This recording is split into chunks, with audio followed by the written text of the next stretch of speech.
Assalamualaikum warahmatullahi wabarakatuh. Nama saya Alnisa Larasati dari kelas 10 MIPA 3. Di sini saya akan menjelaskan tentang siklus hidrologi. Siklus hidrologi merupakan siklus atau sirkulasi air yang berasal dari bumi kemudian menuju ke atmosfer dan kembali lagi ke bumi yang berlangsung secara terus-menerus.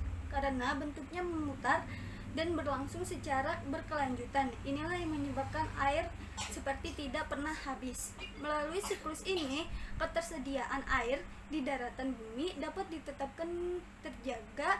Proses siklus hidrologi juga berdampak pada peraturan suhu lingkungan, cuaca, dan keseimbangan ekosistem bumi. Siklus air yang berpola siklus itu tidak pernah berhenti dari atmosfer ke bumi, kembali ke atmosfer melalui kondensasi, presipitasi, evaporasi, dan transpirasi. Air di laut akan menguap karena energi panas yang tersedia dari paparan radiasi sinar matahari yang membentuk uap air. Pada perjalanan menuju bumi, beberapa pretasi dapat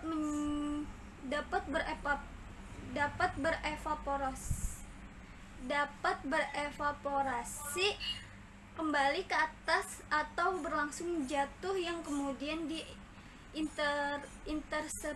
intersepsi oleh tanaman sebelum mencapai tanah. Uap air ini bergerak ke atas ketinggian yang lebih tinggi membentuk awan. Tahapan proses terjadi siklus hidrologi terus bergerak secara berkelanjutan dalam berbagai tahap yang berbeda. Tahapan evaporasi. Evaporasi adalah suatu proses yang mengubah air yang berwujud cair menjadi air dalam wujud gas atau biasanya disebut dengan penguapan, sehingga memungkinkan ia untuk naik ke atas atmosfer bumi. Lanjut ke transpirasi. Transpirasi juga mengubah air yang berwujud cair dalam jaringan makhluk hidup menjadi uap air yang membawa naik ke atas menuju atmosfer.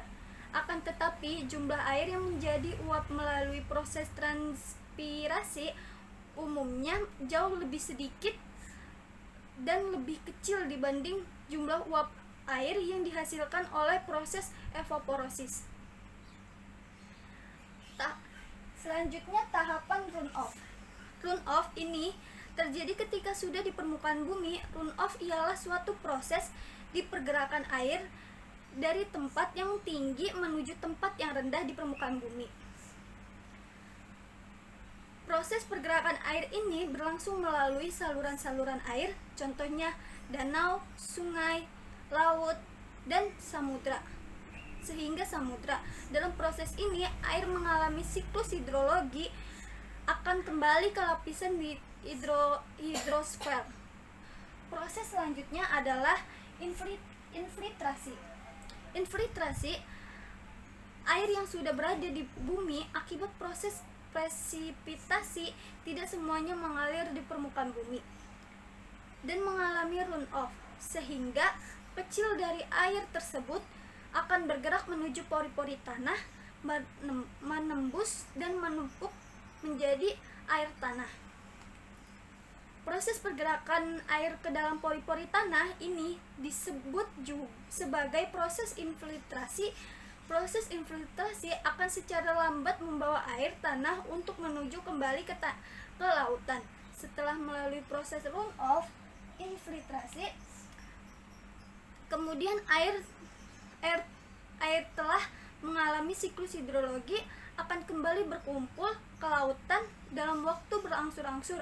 Air tersebut akan kembali mengalami siklus hidrologi yang baru, di mana diawali dengan evaporasi. Terima kasih, sekian dari saya. Wassalamualaikum warahmatullahi wabarakatuh.